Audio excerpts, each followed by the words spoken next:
સુરતના ડિંડોલી વિસ્તારમાં ચિકનના મામલે સામાન્ય તકરાર જીવલેણ હુમલામાં ફેરવાઈ, જ્યાં ચિકન વિક્રેતા શોએબે યુવક રોહિત પર ચિકન કાપવાના ચાકુથી હુમલો કર્યો।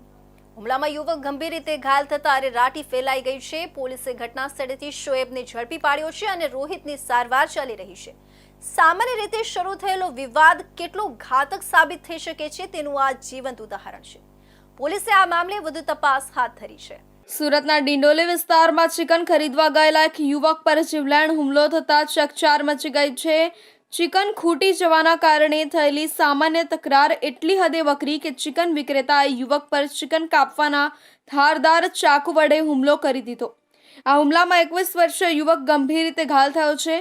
પ્રાપ્ત માહિતી અનુસાર ડિંડોલીમાં આવેલા ભેસ્તાન આવાસ પાસે રહેતો રોહિત રામાણી પોતાના મિત્રો સાથે ચિકન ખરીદવા ગયો હતો। તેણે ચિકન વિક્રેતા શોએબ પાસેથી 150 રૂપિયાનું ચિકન માંગ્યું। જોકે ચિકન વિક્રેતા શોએબે ચિકન ખૂટી ગયાનું કહી ચિકન આપવાની ના પાડી દીધી હતી। ચિકન ન મળતા રોહિતે શોએબ સાથે અશોભનીય શબ્દોમાં વાત કરી। આ બાબતને લઈને બંને વચ્ચે ઉગ્ર બોલાચાલી શરૂ થઈ। વિવાદ એટલો વધી ગયો કે રોહિતે ગુસ્સામાં શોએબને તમાચો મારી દીધો હતો।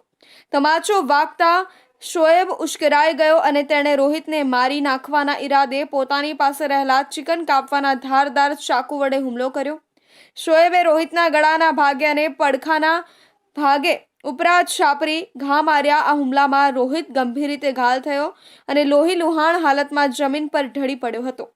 હુમલા બાદ રોહિતને તાત્કાલિક સારવાર અર્થે સુરતની સિવિલ હોસ્પિટલ ખસેડવામાં આવ્યો છે, જ્યાં તેની હાલત ગંભીર હોવાનું જાણવા મળ્યું છે। તેના ગળા અને પેટના ભાગે ચાકુના ઊંડા ઘા વાગ્યા છે।